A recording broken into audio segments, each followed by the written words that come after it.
સદગુરુ કબીર બીજક કહરા છે। राम नाम बिन मिथ्या जन्म गमाया हो। ये कहरा छे।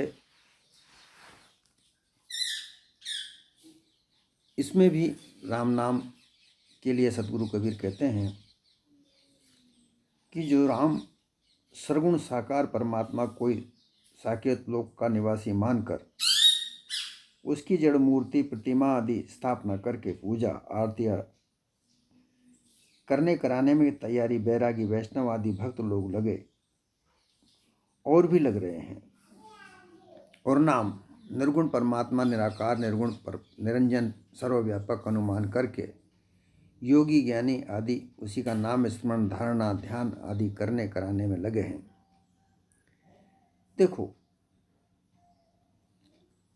सर्वगुण ब्रह्मस्ति एवं जगत ब्रह्मस्ति,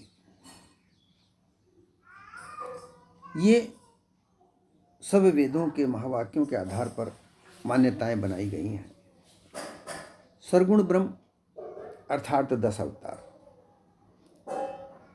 10 अवतारों में विभिन्न प्रकार के जो विष्णु के अवतार कहे गए हैं,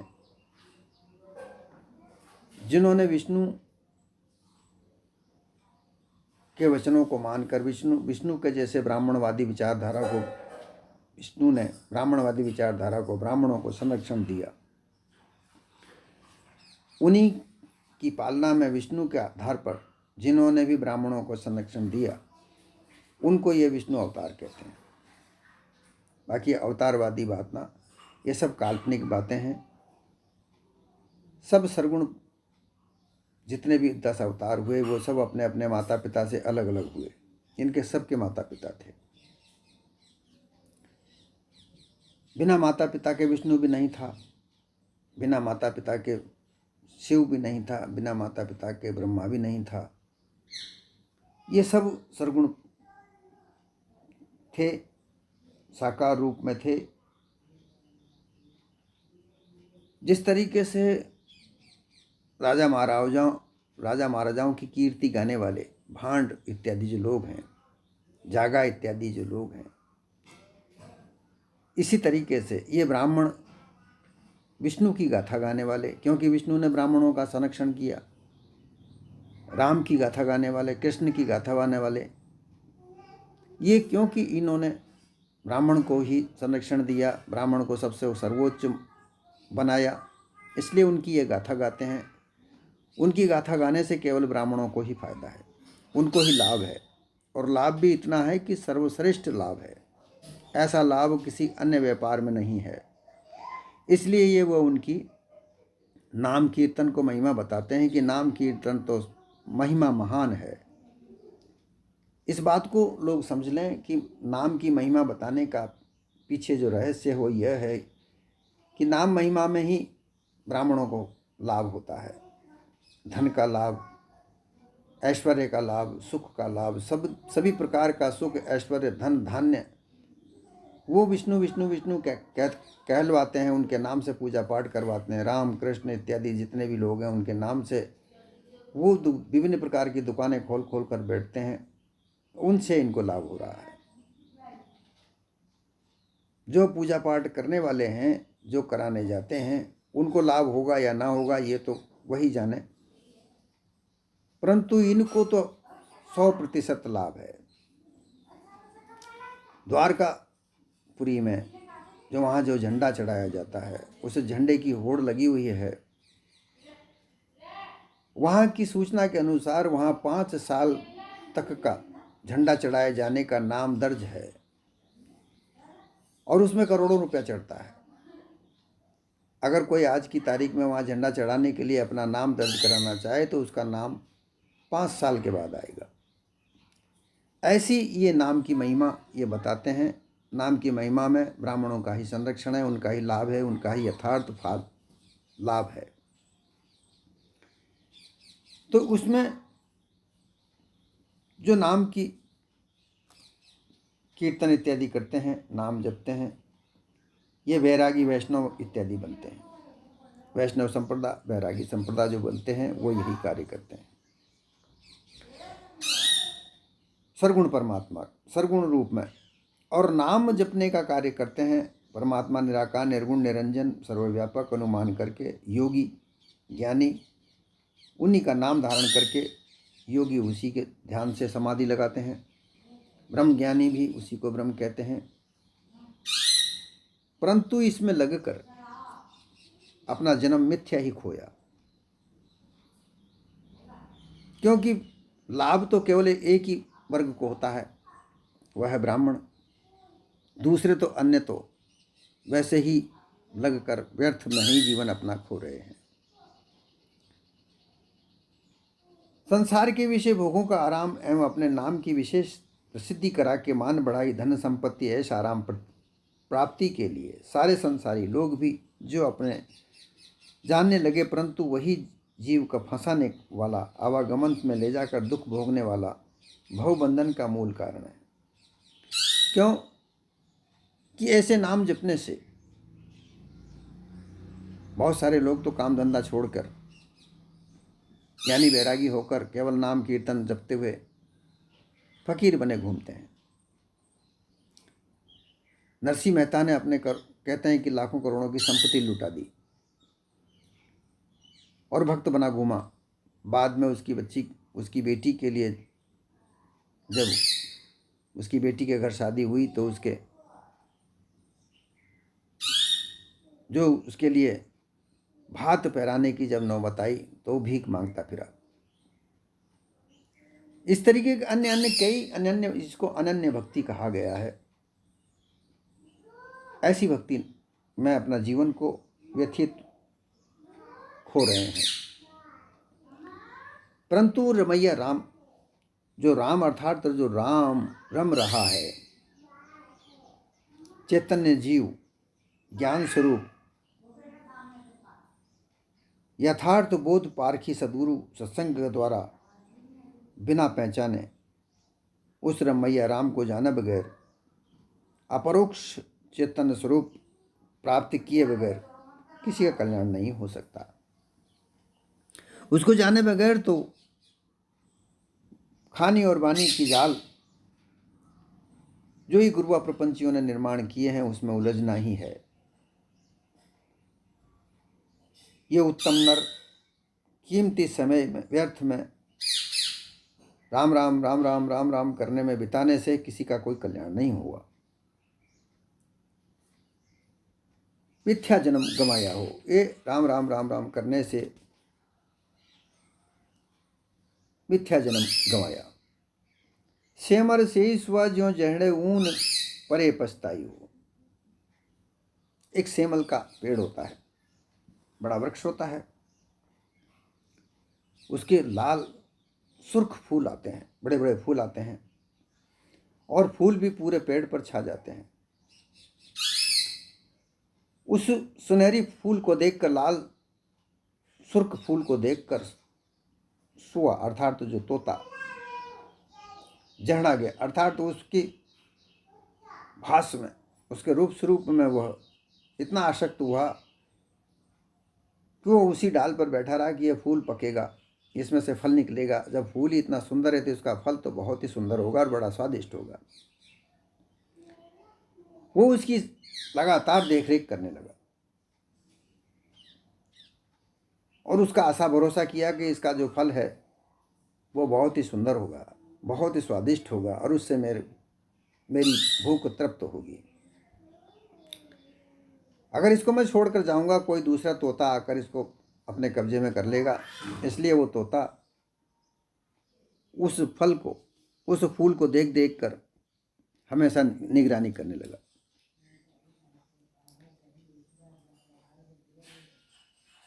काफी दिन हुए, वो फल, उस फूल में से फल निकला। फल निकलने के बाद जब उस तोते ने उस पर चोंच मारी तो उसमें से रुई के अलावा और कुछ नहीं निकला। वो भ्रम धोखे में ही वो तोता पड़ा रहा। इसी तरीके से इस संसार में वृक्ष के नाम पर यह वाणी, कल्पना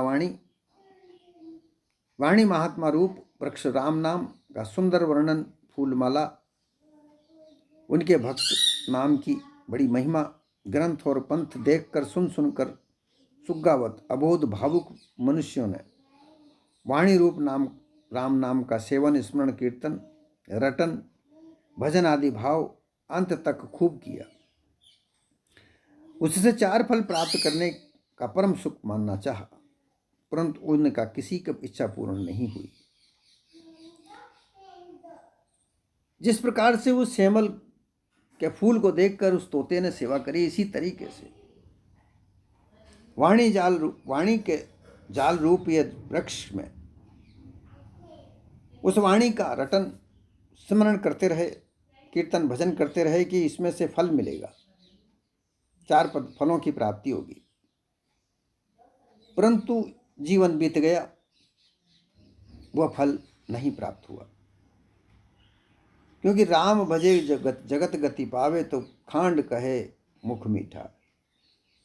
साहब ने कहा है, राम राम राम राम करने से किसी प्रकार का कोई कल्याण नहीं होता। कल्याण तो तब है जब मानव जीवन को समझे, इस मानव जीवन में से छल कपट पाखंड को दूर करे और सत्य यथार्थ मार्ग पर चलकर धन कमाने का साधन करे।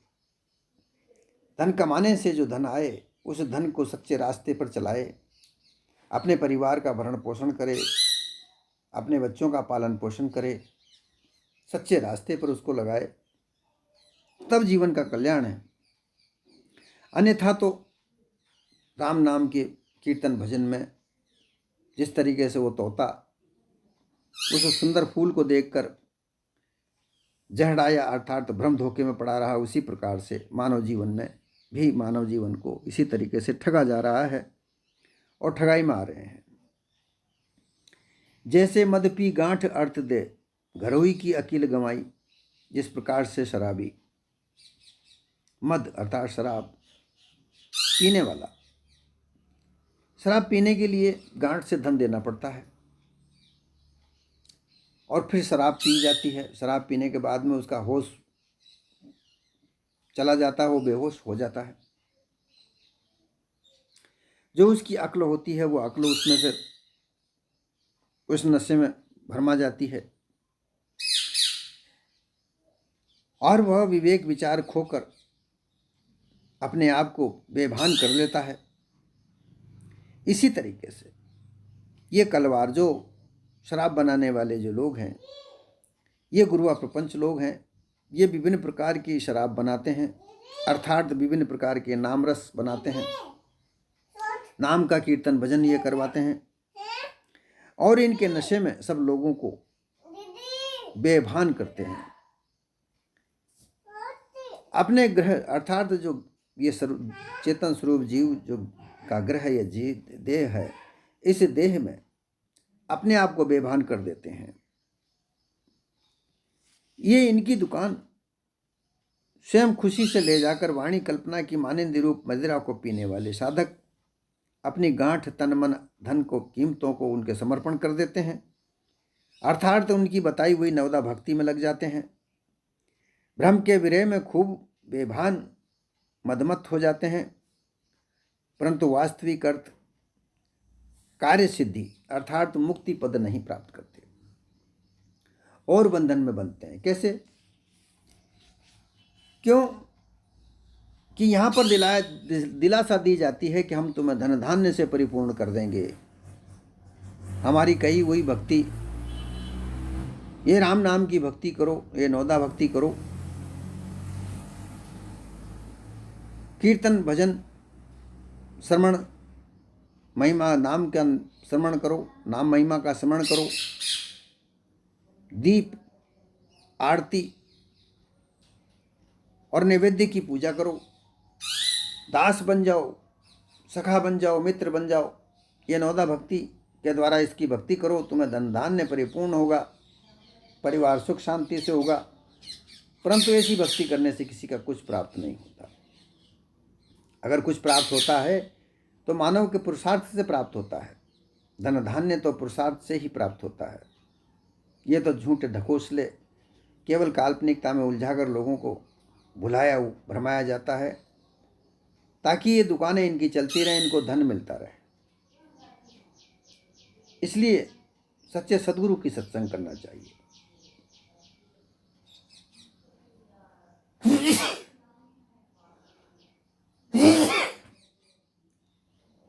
स्वादे वोद्र भरे भो कैसे, ओसे प्यास न जाई। किसी प्रकार के भोजन का स्वाद याद करके भूख नहीं मिटती। भूख तो तभी मिटेगी जब भोजन सामने होगा और उस भोजन को हम प्राप्त कर लें, पेट में डाल लें। स्वादे वोद्र, वोद्र दूध, पेट। स्वाद से किसी का पेट नहीं भरता। मीठा, तीखा, फीका, कड़वा, कसेला, इस तरीके के 6 स्वाद जो हैं भोजन के, इनको याद करने के मात्र से भूख नहीं मिटती, पेट नहीं भरता। इन प्रकार के धनों, इन भोजनों को करने से ही, भोजन को प्राप्त करने से ही वह स्वाद प्राप्त होता है। ओस, सुबह सुबह जब घास पर हम ओस की बूंदें देखते हैं, उन ओसों को पीने से, ओस के बूंद को पीने से प्यास नहीं बुझती। प्यास तो तभी बुझेगी जब गिलास भर के पानी पिया जाए। इसी तरीके से अनुमान, कल्पना, परोक्ष भक्ति का जो स्वाद है, जो रस है, उससे कभी भी पदार्थों की प्राप्ति नहीं होती। योग मार्ग में शून्य समाधि स्वाद से, विज्ञान मार्ग में ब्रह्मानंद के स्वाद से, विज्ञान योगी ज्ञानी लोग मदमस्त तो होते हैं। योगी शून्य समाधि लगाते हैं, उस शून्य समाधि में वो उनके इष्ट का दर्शन करते हैं, परंतु जब समाधि से बाहर निकलते आते हैं जागृत अवस्था में, उनको कुछ प्राप्त नहीं होता।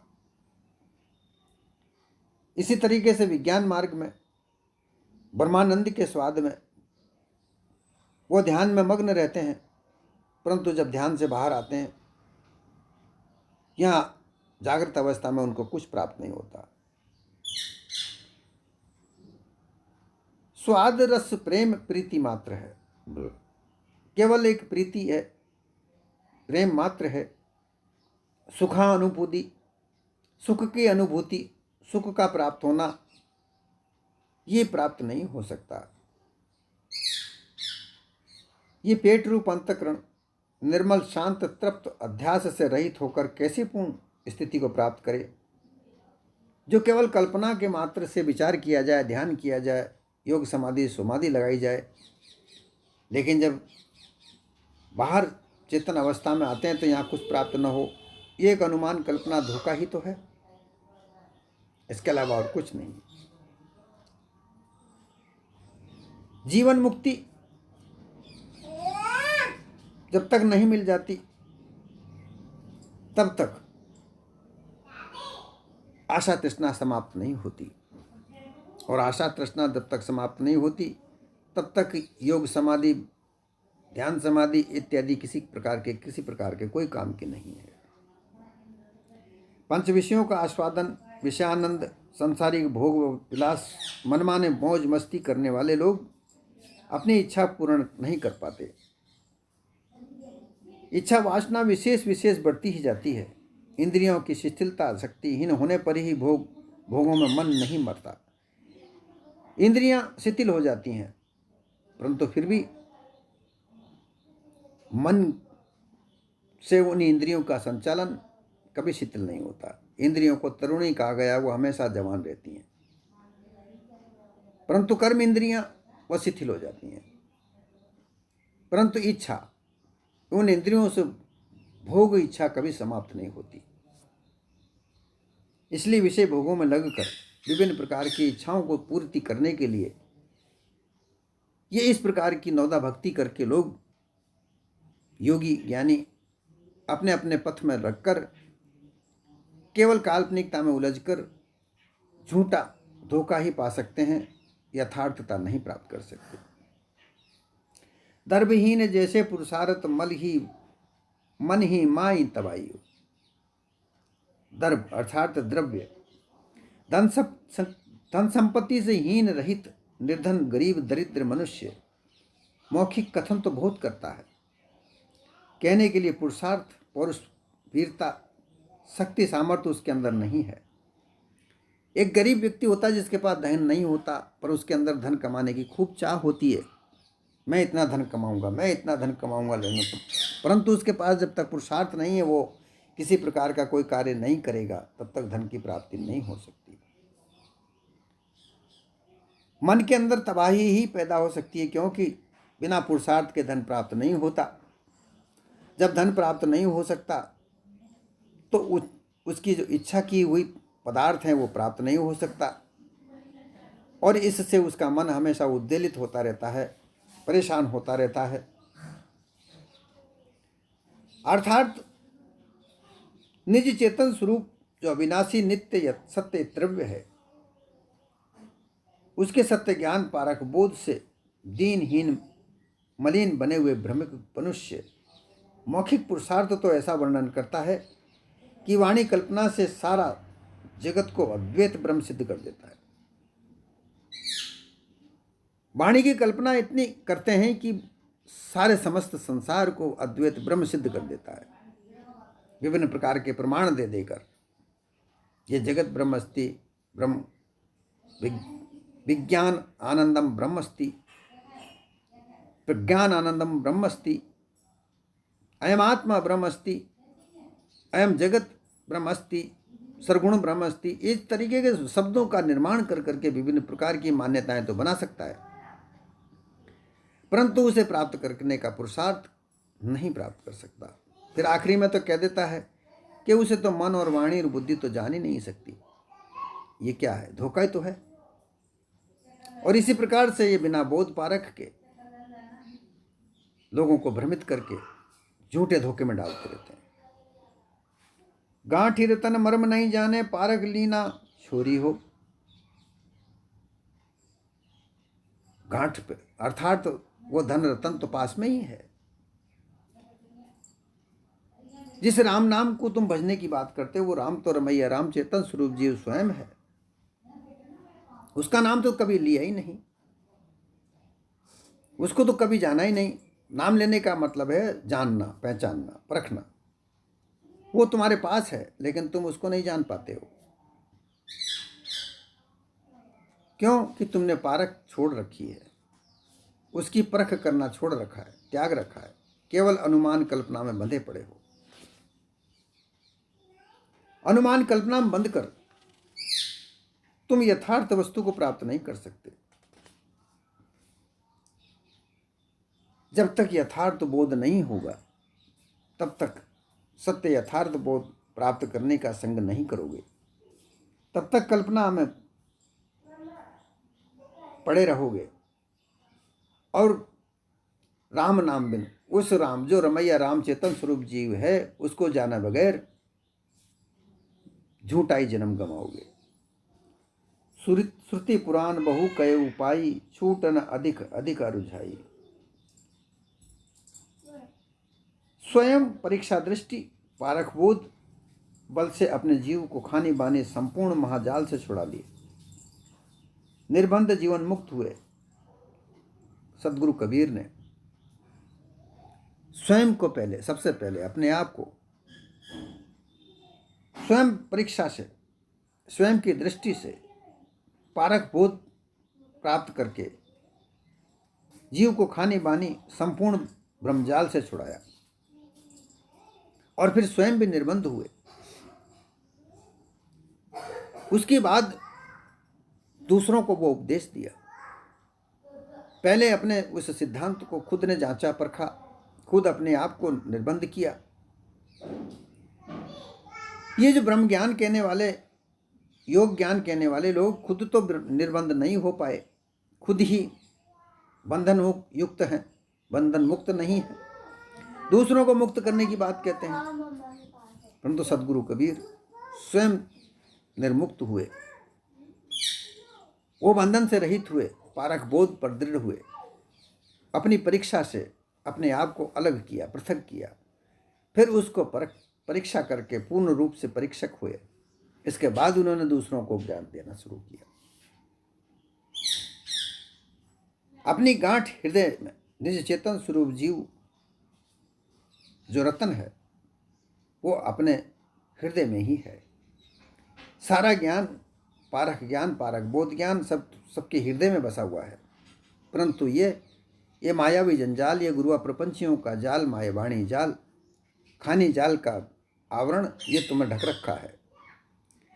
जब तक इनको नहीं त्यागोगे, तब तक निकल कर इनके बाहर नहीं आओगे, इनकी मर्यादाओं से बाहर निकल कर सत्य यथार्थ मर्यादा में नहीं पहुंचोगे, तब तक ये ढक्कन तुम्हारा नहीं खुलेगा, तब तुम अपने निस्वरूप को पहचान नहीं पाओगे। कहें कबीर ये अवसर गोल बीते, रतन न मिले बहोरियो। सदगुरु कबीर कहते हैं कि ये जो मानव तन है, ये जो तुम्हें मिला है, इसी में ये प्राप्त कर सकते हो। यह अवसर फिर दोबारा तुम्हें नहीं मिल सकता। शुभ संयोगवश सुंदर मनुष्य जन्म जो मिला है, सो बड़ा अच्छा समय तुम्हारे हाथ में है। अभी सत्संग करके सब भ्रम भूल को मिटा सकते हो। भेकरी वाणी से अपने हृदय का भाव बाहर प्रकट कर सकते हो। साधु गुरु से सत्य उपदेश को श्रवण मनन करके अपने हृदय में सब भ्रम भूल को, आसक्ति को भी मिटा सकते हो। निज चैतन्य स्वरूप का पारक बोध प्राप्त करके संपूर्ण अध्यास, जड़ अध्यास मिटाकर दृढ़ वैराग आदि रहनी सहित संयुक्त जीते हो। सब भव बंधनों से छूटकर जीवन मुक्त भी हो सकते हो। इस प्रकार पारक बोध प्राप्त करके जीवन मुक्त होने का यही तुम्हारे पास शुभ अवसर है। मानव देह में सर्व सामर्थ्यता है। जीव सभी में है। बहुत से लोग 184 जीवाणुओं को नहीं मानते कि ऐसा नहीं है, परंतु ये प्रत्यक्ष में है कि सभी प्रकार के 84 लाख जीव की जो गिनती बताई है वह है, हमारे सामने दिख रही है। उनमें एकमात्र जीव ही है, सब में जीव है। कीट, भृंग, बड़े से बड़ा जानवर, उनमें सब में जीव प्रमुख है। परंतु ये जीव मानव देह में है, यहाँ सर्व सामर्थ्यता है।